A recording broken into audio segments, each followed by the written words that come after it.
the chase and the hunt, and I set the pace when I'm running. I always take what I want and I always give it 100. Don't need a bank, no I'm funded. Play the game like it's nothing. I'm always thankful for something. Don't take for granted, stay humble. Now wake up, it's time to look at the enemy. Look in the mirror if he is no friend to me. It's not... दोस्तों कहानी शुरू होती है और हमें एक school दिखाया जाता है जिसका कई सालों से रिजल्ट बहुत बुरा आ रहा था। मतलब कि वहाँ पर पढ़ने वाले सभी के सभी स्टूडेंट्स फेल होते जा रहे थे। अब इसी परेशानी के चलते स्कूल का प्रिंसिपल बबलू बवासीर वहाँ के एकेडमी इंस्पेक्टर के साथ मीटिंग करता है। कहता है कि मुझे लगता है कि इस देश के सारे बेवकूफ और नाकारा बच्चे मेरे ही स्कूल में भरे पड़े हैं। हमने तो शहर के सबसे काबिल टीचर्स को इन्हें पढ़ाने के लिए रखा था, लेकिन ये गधे तो पढ़ाई करना ही नहीं चाहते। अब इस स्कूल पर एकेडमी से प्रेशर पड़ने लगा था कि अगर इस साल 50% बच्चे पास नहीं हुए तो ट्रस्टी पैसे देना बंद कर देंगे और स्कूल को ताला लग जाएगा। अब एकेडमी इंस्पेक्टर चूसूदास को एक आइडिया आता है और वो प्रिंसिपल से कहता है कि अगर हम देश के सबसे घटिया, वाहियात और गिरे हुए टीचर्स को काम पर रख लें तो उनसे परेशान होकर ये चूतिए बच्चे अपने आप ही पढ़ने लग जाएंगे। जिसके बाद स्कूल में एंट्री होती है दुनिया के सबसे चूतिए टीचर्स की। ये सभी दिखने में टीचर्स कम और क्रिमिनल्स ज्यादा लग रहे थे। अब क्लास शुरू होती है और क्लास में पहली टीचर की एंट्री होती है जिसका नाम था चमन चूची। वो क्लास में आती है और कुछ भी पढ़ाने की बजाय वो बच्चों को चौक से मारने लगती है। कहती है कि तुम बड़ी वालों को पढ़ाने का कोई फायदा नहीं, तुम साले नल्ले, नकारा और छपरी हो। दरअसल चमन चूची एक सठियाई हुई बुढ़िया थी जिसे बच्चों को मारने में बहुत मजा आता था। इसी दौरान क्लास में बेबी बारूद नाम का एक लड़का आता है जो कि हमेशा क्लास में लेट ही आता था, लेकिन इस बार वो लेट हुआ था चमन चूची की क्लास में, जिसके बदले में उसके ऊपर जानलेवा हमला किया जाता है। फिर टीचर उसे कहती है कि अब अगर तू मेरी क्लास में लेट आया तो मैं तेरे गोटे काटकर उन्हें क्लास के बाहर टांग दूंगी। इसके बाद क्लास में दूसरे टीचर की एंट्री होती है जिसका नाम था नल्लू नकारा। जैसा कि उसके नाम से ही स्पष्ट था कि वो एक नंबर का आलसी और नकारा टीचर था, जो कि पहले ही क्लास में 20 मिनट लेट पहुंचता है। जिसके बाद वो बचे हुए 10 मिनट वहीं कुर्सी लगाकर बैठ जाता है और बच्चों को अपने नाम के बारे में बताने लगता है। जिसके बाद वो गांजा फूकने के लिए बाहर जाता है और वापस कभी आता ही नहीं। इसके बाद हम आदिमानव नाम के उनके एक हिस्ट्री टीचर को देखते हैं जो कि गलती से किसी दूसरी क्लास में पहुंच जाता है जहां पर एक पटाखा सी जर्मन टीचर पढ़ा रही थी। अब आदिमानव उसे भी स्टूडेंट समझ लेता है और कहता है कि चुपचाप वहां पर जाकर बैठ जा। अब आदिमानव को नेपोलियन इतना ज्यादा पसंद था कि बाकी की हिस्ट्री गई माँ ने, मैं तो सिर्फ नेपोलियन के बारे में ही पढ़ाऊंगा। अब कुछ देर तक उसकी बकचोदियां सहने के बाद वो जर्मन टीचर खड़ी होती है और उसे कहती है कि छड़ी के तू क्या नेपोलियन का दल्ला है। जिसके बाद वो उसे वहां से जाने को कहती है और कहती है कि इस क्लास की टीचर मैं हूँ। जिसको सुनकर आदिमानव काफी शर्मिंदा होता है और उससे माफी मांगता हुआ क्लास से बाहर चला जाता है। इसके बाद लंच हो जाता है और आदिमानव अभी भी उस जर्मन टीचर को ही देख रहा होता है। दरअसल अब उसे वो जर्मन टीचर पसंद आ गई थी और वो उसकी लेना चाहता था। फिर लंच के बाद होती है स्पोर्ट्स क्लास, जहां पर उनका स्पोर्ट्स टीचर नशा मुक्ति बच्चों को पेड़ों पर चढ़ने के लिए कहता है कि अगर तुम अभी इस पर चढ़ाई करना सीख गए तो आगे जाकर तुम किसी भी लड़की पर आसानी से चढ़ाई कर सकते हो। लेकिन जब इस दौरान काफी सारे बच्चों के पेड़ से गिरने पर गोटे फ्रैक्चर हो गए थे तो वो कहने लगता है कि अगर तुम्हें कुछ हासिल करना है तो अपने गोटों की कुर्बानी देनी ही पड़ेगी और तू बड़ी के बालों पर झांटे कहाँ से उगा लाया। इसके बाद बारी आती है मेरी और सबकी favourite hot and sexy Maria Marwale की क्लास की, जिसे देखकर मेरे साथ साथ क्लास के सभी बच्चों का खड़ा हो जाता है। फिर जब वो पलटकर अपना पिछवाड़ा दिखाती है, ओह गॉड, एक बार दिला दे। इसी दौरान बेबी बारूद फिर से क्लास में लेट आता है और नई मैडम को देखकर कहता है कि यार भाई ये क्लास तो मेरी भी फेवरेट थी। लेकिन फिर अगली क्लास होती है फिलोसफी टीचर बदनाम बेवड़े की, जो कि वहां पर आते ही अपना कोट उतारकर एक बच्चे के सर पर डाल देता है और कहता है कि आज से ये चूतिया कोट हैंगर है। जिसके बाद वो फालतू की बिना सिर पैर वाली बातें करके वहां से चला जाता है। इसके बाद शुरू होती है केमिस्ट्री की क्लास, जहां पर इनका ये टीचर जिसका नाम चोमुस्टाइन होता है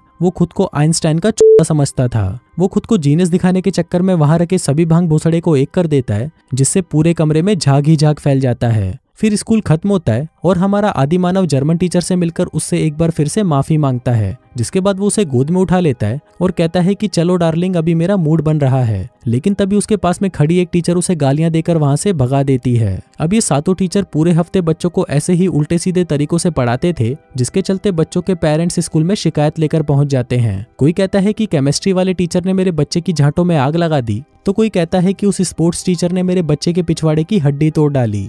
अब इस सबसे तंग आकर प्रिंसिपल सीधा एकेडमी इंस्पेक्टर को कॉल लगाता है, लेकिन उस इंस्पेक्टर को स्कूल की कोई परवाह नहीं होती, बल्कि उसी ने ही तो प्रिंसिपल को स्कूल में घटिया टीचर्स लाने की सलाह दी थी। लेकिन अब उसके बिहेवियर से प्रिंसिपल को शक होने लगता है कि जरूर कुछ तो गड़बड़ है। जिसके बाद अगले दिन से प्रिंसिपल ये सारा मामला अपने हाथ में ले लेता है और सब कुछ ठीक करने की कोशिश करता है। वो क्लास में जाकर चॉक्स को टेबल से चिपका देता है ताकि मिस चमन चूची उनसे बच्चों को मार ना सके। अब वो टीचर चॉक की जगह डस्टर फेंक कर मारने लगती है, लेकिन उसमें लगे स्प्रिंग की वजह से वो वापस उसके मुंह पर ही आकर लगता है। इसके बाद जब नल्लू नाकारे की क्लास की बारी आती है तो वो अपनी कुर्सी निकालकर वहां पर आराम से बैठने की कोशिश करता है, पर तभी उसकी कुर्सी के नीचे धमाका हो जाता है। फिर जब वो सुट्टा मारने के लिए क्लास से बाहर जाने लगता है कि तभी घड़ी के पीछे लगे स्पीकर से प्रिंसिपल की आवाज आती है और वो कहता है कि घड़ी के अभी टाइम पूरा नहीं हुआ है, इसलिए अपना पिछवाड़ा टिकाकर चुपचाप वहीं बैठ जा। इसके बाद जब नेपोलियन के आदिमानव की बारी आती है तो प्रिंसिपल उसकी क्लास में प्रोजेक्टर के जरिए एक दूसरा चैप्टर लगा देता है ताकि उसे बार बार ये पता चलता रहे कि आखिर उसे पढ़ाना क्या है।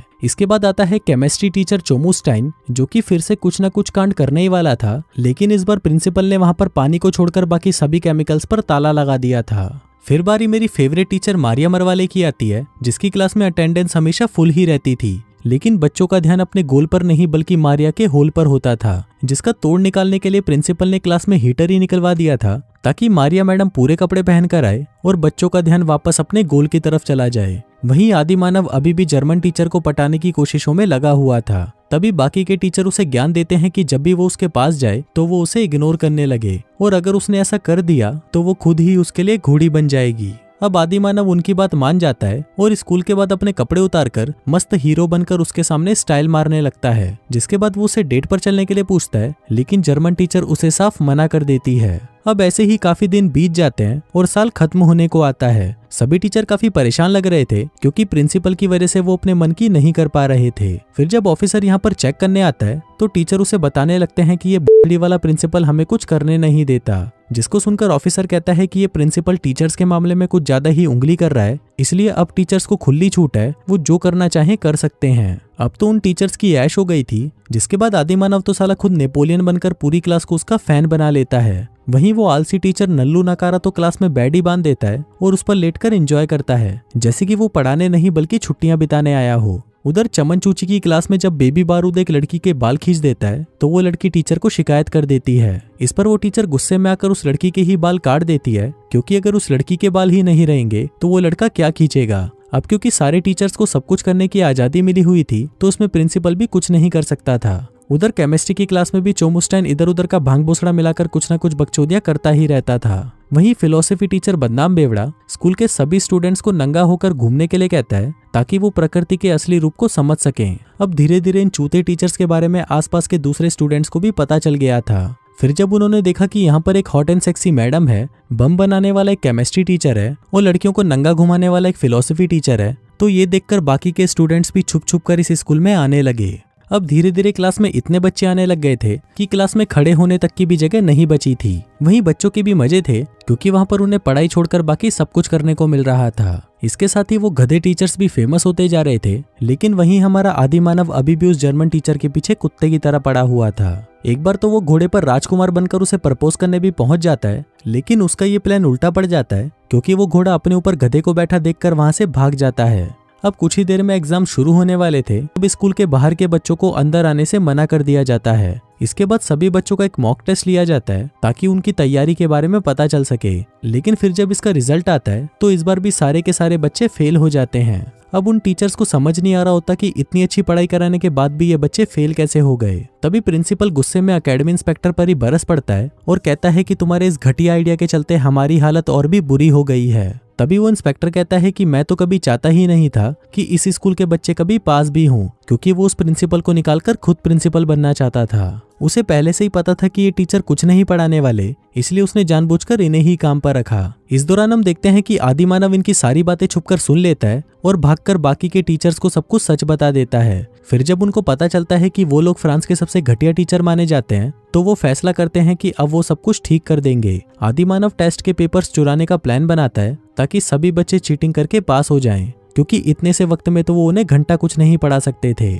इसके बाद वो सभी मिलकर इस मास्टर प्लान को अंजाम देने की तैयारी करने लगते हैं। अब फाइनली वो दिन भी आ जाता है और सारे टीचर्स मिनिस्टर के ऑफिस के बाहर हो रहे दंगों में जाकर शामिल हो जाते हैं। फिर जब पुलिस उन्हें दबोचने आती है तो चमन चूची वहीं जमीन पर लेट जाती है, जिससे किसी का उस पर ध्यान नहीं जाता। फिर चमन चूची और नल्लू नकारा ऑफिस के बाहर पहरा देते हैं और उसके बाकी साथी चुपके से ऑफिस के अंदर घुस जाते हैं। वहीं मारिया मरवाले अपनी सुंदरता से गार्ड्स को फंसा लेती है, जिस बीच बाकी के टीचर्स चुपके से उस कमरे में पहुंच जाते हैं जहां पर होने वाले एग्जाम्स के पेपर पड़े थे। लेकिन अब प्रॉब्लम ये थी कि जिस तिजोरी में वो पेपर रखे थे वो तिजोरी लॉक थी। फिर सभी अपना दिमाग चलाते हैं और मिनिस्टर की इलेक्शन जीतने वाली तारीख को तिजोरी में लगा देते हैं, जिससे वो तिजोरी खुल जाती है। फिर अगले दिन सभी बच्चों का एक दूसरा टेस्ट होता है। अब टीचर्स ने तो बच्चों को पेपर पहले ही दे दिया था, लेकिन जब एग्जाम हो जाता है तो उन्हें पता चलता है कि वो चूतिया गलती से दूसरी क्लास का पेपर चुरा लाए थे। लेकिन फिर भी वो बच्चे इस बात को अप्रिशिएट करते हैं कि कम से कम टीचर्स ने उनके बारे में सोचा तो सही।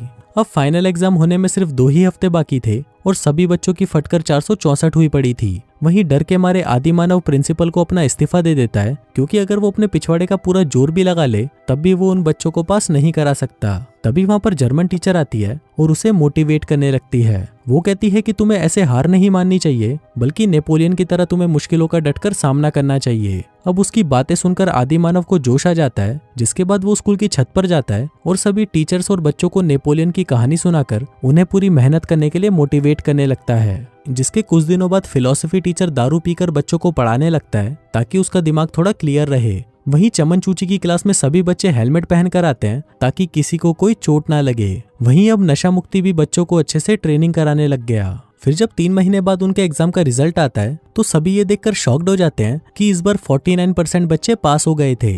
लेकिन क्योंकि उनका टारगेट 50% का था तो टीचर्स अभी भी यहाँ पर नाकामयाब रहे थे, जिसके चलते अब उन्हें ये स्कूल बंद करना होगा। उधर एकेडमी इंस्पेक्टर अपनी जीत को सेलिब्रेट कर रहा होता है, जिसके बाद वो अपने बॉस को अपने प्लान की सारी सच्चाई बता देता है। लेकिन इसी दौरान स्कूल में प्रिंसिपल को एक लेटर मिलता है जो कि सब कुछ बदल कर रख देता है। उसमें लिखा था कि क्योंकि बेबी बारूद स्कूल में लगातार फेल हो रहा था, इसलिए उसे स्कूल से निकाल दिया गया है। इससे फेल हुए बच्चों में एक बच्चा कम हो जाता है और पूरे 50% बच्चे पास हो जाते हैं। अब ये देखकर सभी खुश हो जाते हैं और बेबी बारूद को कंधे पर उठाकर नाचने लगते हैं। इसके बाद सभी टीचर्स को इस स्कूल से जाने की परमिशन भी दे दी जाती है, लेकिन वो टीचर अब यहीं रहकर बाकी के बच्चों को भी पढ़ाने का फैसला करते हैं। वहीं एकेडमी इंस्पेक्टर को नौकरी से निकाल दिया जाता है और हमारे आदिमानव को उसका सच्चा प्यार यानी जर्मन टीचर भी मिल जाती है। और इसी के साथ ही ये कहानी यहीं खत्म हो जाती है।